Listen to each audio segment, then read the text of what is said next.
Hello दोस्तों, आशा करता हूँ आप लोग ठीक होंगे। आज की वीडियो का टॉपिक है, अगर आपको अपने लैपटॉप या डेस्कटॉप को ऑन करते टाइम इस तरह का एरर आ रहा है, डायग्नोसिंग योर पीसी, इसका मतलब है कि आपके विंडोज़ की कोई फाइल करप्ट हो गई है, उसी की वजह से आपको एरर आता है। इस वीडियो में इस इशू को रिजॉल्व करेंगे। इस इशू को फिक्स करने के लिए सबसे पहले आपको अपने सिस्टम को एडवांस मोड के अंदर ओपन करना पड़ेगा। तो पहले हम थोड़ा वेट करते हैं, इसका जो पूरा प्रोसेस है डायग्नोसिंग योर पीसी का, इसको पूरा कंप्लीट होने देते हैं। इस प्रोसेस के अंदर 10 से 15 मिनट का टाइम लग सकता है पूरा कंप्लीट होने में, तो आपने वेट करना है, एक बार ये पूरा प्रोसेस कंप्लीट होने देना है और उसके बाद हम देखेंगे कि इसके अंदर एडवांस मोड का ऑप्शन ओपन होता है कि नहीं होता है। अब आप देख सकते हैं 10 से 15 मिनट का वेट करने के बाद मुझे इस तरह का एरर आ गया, स्टार्टअप रिपेयर। आपके केस में कुछ और एरर भी हो सकता है, लाइक ऑटोमेटिक रिपेयर, ठीक है। बट हमें जो ऑप्शन ढूंढना है वो है ये वाला एडवांस ऑप्शन। जैसे हम इस पर क्लिक करेंगे तो एडवांस मोड हमारा ओपन हो जाएगा और वहां से हम इस इशू को फिक्स करेंगे। बट अगर आपके पीसी में काफ़ी वेट करने के बाद भी आपको कोई भी रिजल्ट नहीं आ रहा, आपको इस तरह का एडवांस मोड में ओपन करने के लिए इस तरह का ऑप्शन नहीं मिल रहा है और वो कंटिन्यूसली डायग्नोसिंग और पीसी का जो एरर है वो कंटिन्यूसली चले जा रहा है, तो उस केस में आपको दूसरा मेथड अप्लाई करना पड़ेगा एडवांस मोड को ओपन करने के लिए। तो जो सेकंड मेथड है उसके रिगार्डिंग मैंने ऑलरेडी एक वीडियो बनाई है, उसका लिंक मैं डिस्क्रिप्शन बॉक्स में डाल दूंगा कि आप कैसे एक दूसरे मेथड से अपने सिस्टम में एडवांस मोड को ओपन कर सकते हो। बेसिकली आपने करना क्या है, पहले अपने सिस्टम को बंद कर देना है, उसके बाद उसको ऑन करना है। जैसे ही आपको विंडोज़ का लोगो दिखेगा, आपने अपने सिस्टम को फोर्सफुली शट डाउन कर देना है पावर की को प्रेस एंड होल्ड करके। और ये जो सेम प्रोसेस है आपने 2 से 3 बार करना है और थर्ड टाइम में ऐसा होगा कि आपका सिस्टम जो है वो एडवांस मोड में ओपन होने के लिए रेडी हो जाएगा। तो उसके लिए मैंने वीडियो बनाई हुई है, उसका लिंक मैं डिस्क्रिप्शन बॉक्स में डाल दूंगा, वहाँ से आप देख लेना। अब यहाँ पे आपने एडवांस ऑप्शन पे क्लिक करना है, उसके बाद आपने क्लिक करना है ट्रबल शूट पे, उसके बाद आप क्लिक करोगे एडवांस ऑप्शन पे।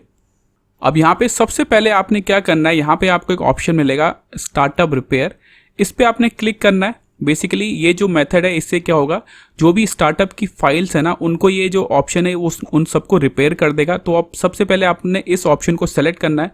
जैसे आप इस पर क्लिक करोगे तो एक 5 से 10 मिनट का प्रोसेस रन होगा और वो ट्राई करेगा कि आपके स्टार्टअप की फाइल्स को रिपेयर कर दे, और मोस्ट केसेस में इस मेथड से आपका जो इशू है वो रिजॉल्व हो जाएगा। बट अगर इसके बाद भी आपको सेम एरर आ रहा है, हम चलते हैं हमारे नेक्स्ट मेथड की तरफ। आपने क्लिक करना है कमांड प्रॉम्प्ट पे। अब हम क्या करेंगे, कमांड प्रॉम्प्ट के अंदर जाके मैन्युअली अपने विंडोज़ की जो करप्टेड फाइल्स हैं उनको रिपेयर करेंगे। तो आपने इस पर क्लिक करना है कमांड प्रॉम्प्ट पे। उसके बाद ये आपको ना आपके सिस्टम का जो लॉगिन यूजर नेम होगा वो शो कर देगा, आपने उसको सेलेक्ट कर लेना है। उसके बाद अगर आप अपने सिस्टम में कोई पासवर्ड यूज करते हैं तो वो पासवर्ड यहाँ पे एंटर करके कंटिन्यू पे क्लिक कर देना। इस तरह का आपका विंडो खुल के आ जाएगा। अब यहाँ पे आपने कुछ कमांड टाइप करनी है विंडोज़ की फाइल जो करप्ट होगी उनको रिपेयर करने के लिए। तो पहली कमांड होगी आपकी boot REC space /fix mbr। एक mbr की फाइल होती है, पहले हम उसको रिपेयर करेंगे, एंटर प्रेस करना है आपने। इसके बाद जो नेक्स्ट कमांड आपने डालनी है वो है boot SECT space /NT60 space SYS, enter press करेंगे। इसके बाद जो नेक्स्ट कमांड आपने डालनी है boot REC space /fix boot। इसके बाद जो नेक्स्ट कमांड आपने टाइप करनी है वो है boot REC space /rebuild BCD, enter press करेंगे। थोड़ा वेट करना है, यहाँ पे आपने पूरा प्रोसेस कंप्लीट हो गया। अब जो फाइनल कमांड आपने डालनी है विंडोज़ की फाइल को रिपेयर करने के लिए वो है SFC space /scan now, enter press करेंगे। और इस प्रोसेस में 2 से 3 मिनट का टाइम लग जाएगा।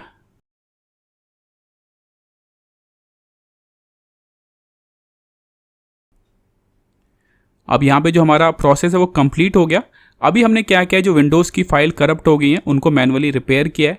इसके बाद आपने एक कमांड और टाइप करनी है, वो है CHKDSK space /F space C colon. इससे हम क्या करेंगे, इस कमांड से क्या होगा, जो आपकी हार्ड ड्राइव में अगर कोई इशू होगा तो ये कमांड उन एरर्स को रिजॉल्व करेगी। तो आपने इस कमांड को टाइप करने के बाद एंटर प्रेस करना है और इस कमांड में भी आपको 5 से 10 मिनट का टाइम लग सकता है।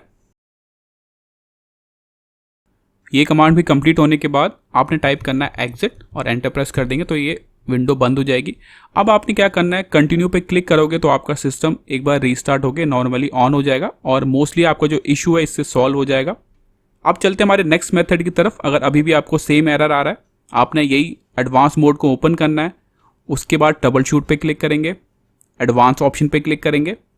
अब यहाँ पे जो नेक्स्ट मेथड आप अप्लाई कर सकते हो, सिस्टम रीस्टोर का ऑप्शन आप अप्लाई कर सकते हो। सिस्टम रीस्टोर से क्या होता है, बेसिकली अगर आपके सिस्टम में कोई रीस्टोर पॉइंट है पिछली डेट का, तो आप अपने सिस्टम को उस डेट पे जाके सिस्टम को रीस्टोर कर सकते हो और इससे भी आपका जो इशू है वो सॉल्व हो जाता है। तो पहले आपको चेक करना पड़ेगा कि आपके सिस्टम में कोई रीस्टोर पॉइंट है कि नहीं है, तो इसलिए इसके लिए आप पहले सिस्टम रीस्टोर पे क्लिक करो। अब यहाँ पे आप देख सकते हैं मेरे सिस्टम में तो कोई भी रीस्टोर पॉइंट नहीं बना हुआ, बट अगर आपके सिस्टम में कोई रीस्टोर पॉइंट होगा तो वहाँ पे वो उस रीस्टोर पॉइंट का डेट और टाइम शो कर देगा। अगर मल्टीपल रीस्टोर पॉइंट्स होंगे तो मल्टीपल रीस्टोर पॉइंट दिखा देगा, अलग अलग डेट और अलग अलग टाइम दिखा देगा। तो आप उसको सेलेक्ट करके नेक्स्ट पे क्लिक करोगे तो आपका सिस्टम बैक डेट पे रीस्टोर हो जाएगा और जो आपका इशू है वो इससे भी सॉल्व हो सकता है। अब इसको कैंसिल करता हूँ मैं। अब चलते हैं हमारे फाइनल मेथड की तरफ। अगर आपने सब कुछ ट्राई कर लिया और उसके बाद भी आपका इशू रिजॉल्व नहीं हो रहा, जो फाइनल मेथड आप अप्लाई कर सकते हो कि अपने सिस्टम को रीसेट कर दो। इस प्रोसेस के अंदर, रीसेट के प्रोसेस के अंदर आपका कोई भी डेटा जो आपके डेस्कटॉप में पड़ा हुआ है, कोई भी इमेज फाइल, कोई एक्सेल फाइल, कोई डॉक्यूमेंट फाइल, जो भी फाइल आपके डेस्कटॉप पे या फिर आपके दो पार्टीशन है जैसे सी ड्राइव और डी ड्राइव, अगर डी ड्राइव में भी कोई डेटा पड़ा हुआ है तो इस मेथड से कोई भी जो डेटा है वो आपका डिलीट नहीं होगा। सारा डेटा जो है वो सेफ रहेगा, एज इट इज रहेगा। इस मेथड में एक ही ड्रॉबैक है, जो आपने सॉफ्टवेयर इंस्टॉल किए होंगे ना मैनुअली, वो सारे रिमूव हो जाएंगे, बट डेटा जो है वो सेफ रहेगा। तो मैं आपको ये मेथड भी दिखा देता हूँ कि कैसे आप इसको अप्लाई कर सकते हो। एडवांस मोड को आपने ओपन करना है, उसके बाद ट्रबल शूट पे क्लिक करेंगे, उसके बाद आपने क्लिक करना है इस ऑप्शन पे रीसेट दिस पीसी।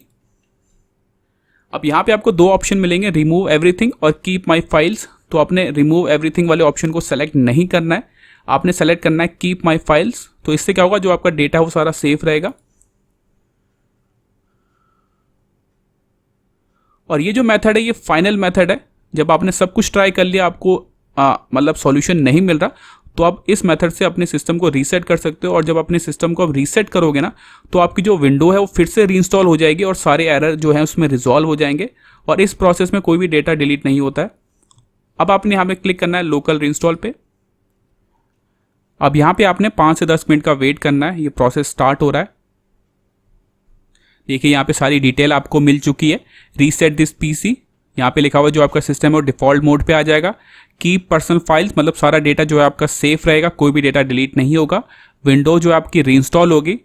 इसका एक ही ड्रॉबैक जो मैंने आपको बताया था कि जो आपने सॉफ्टवेयर इंस्टॉल किए होंगे अपने सिस्टम में वो रिमूव हो जाएंगे, बस यही एक ड्रॉबैक है। बट सारे सेटअप और जितना भी डॉक्यूमेंट है वो सारा सेफ रहेगा।